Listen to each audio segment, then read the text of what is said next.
প্রথম লইট্টা মাছ খেলাম। লইট্টা মাছ কিন্তু আমি আর কখনো খাই নাই, কিন্তু খেতে দেখি অনেক মজা।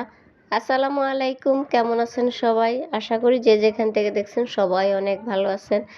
এই তো আজকে লইট্টা মাছ রান্না করব। লইট্টা মাছ কিন্তু আমি কখনো রান্নাও করি নাই, খাইছি একদিন, ভাবি খাওয়াইছে, ভাল লাগছে, কিন্তু আমি নিজে কখনো রান্না করি নাই। আর এখানে হচ্ছে এগুলো হচ্ছে মাথার মাংস বলে, এগুলোকে বলে মুড়ি আর কি।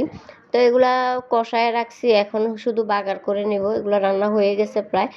আর এখানে যে রান্নার ফাঁকে আপনাদের ভাইয়া ঘুম থেকে উঠছে, ওকে আমি রুটি ভাইজা দিতেছি। রুটি আগেরই বানানো ছিল, শুধু ভাইজা দিতেছি। ছেলেকে আর মেয়েকে খাওয়াই দিছি, এখন শুধু ও খাবে। আর ওর তো ডিম ছাড়া চলে না, ডিম ওর লাগবে যত কিছুই থাকুক। তো একটা ডিম ভাইজা দিতেছি ফাঁকে দিয়ে। তো ওকে ভাইজা দেওয়া শেষ হয়ে গেছে, এখন আমি রান্নাটা বসাইতেছি। এই তো লইটা মাছ, আমি ভাবলাম যে সব মাছ যেহেতু একইভাবে রান্না করে, লইটা মাছ আলাদা হবে কেন।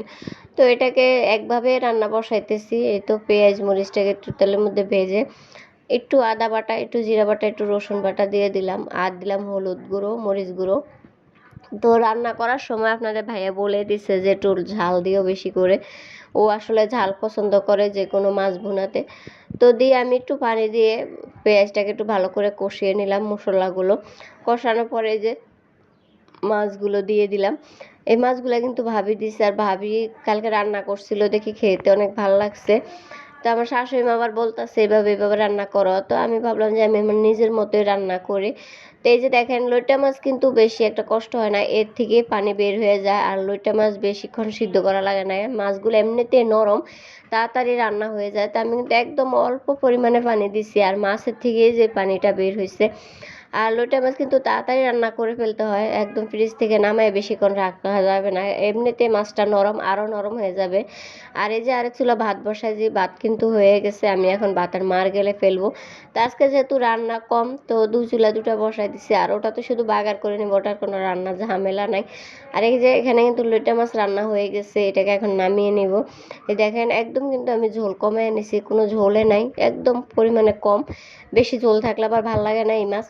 তো এখন এই যে মাথার মাংসগুলো আমি বাগার দিয়ে নিতেছি। এই মাথার মাংসগুলো কিন্তু আরও 3 দিন আগের কার ধরে আমি জাল দিতেছি এগুলাকে। এগুলো অনেক দিন আগে জাল দিলে তাহলে নরম হয়, খেতেও ভালো লাগে, আমার শাশুড়িমা বলে। তো ভাবলাম যে সাথে আরও 2টা আলু দেই, আমার কাছে কেন জানি আলুটা বেশি ভালো লাগে খেতে। যে কোনো মাংসের মধ্যে আলু দিলে ভালো লাগে খেতে। তাই তো এটাকে বাগার দেওয়া হয়ে গেছে, এখন চুলে অল্প একটু রেখে দিব। এই যে দেখেন হয়েও গেছে। এটার মধ্যে অল্প শুধু সামান্য পরিমাণে জিরা গুঁড়ি ছিটিয়ে দিব, তাইলে হয়ে যাবে রান্না। তো যারা ইউটিউব চ্যানেল থেকে দেখবেন তারা আমার ভিডিওটা অবশ্যই সাবস্ক্রাইব করবেন এবং লাইক কমেন্ট করবেন। আর যারা ফেসবুক পেজ থেকে দেখবেন তারা তো অবশ্যই পেজটা ফলো করে দিবেন, আর আমাদের সাথে থাকবেন, সবাই সবার পাশে থাকবেন, সবাই সবার জন্য দোয়া করবেন। তাই তো আমি জিরার গুঁড়ি কিন্তু দিয়ে দিচ্ছি এখানে। তো এটা কিন্তু হয়ে গেছে, এখন এটাও নামিয়ে নেব। তো সবাই ভালো থাকবেন, সুস্থ থাকবেন, আর আমাদের জন্য দোয়া করবেন। আল্লাহ হাফেজ।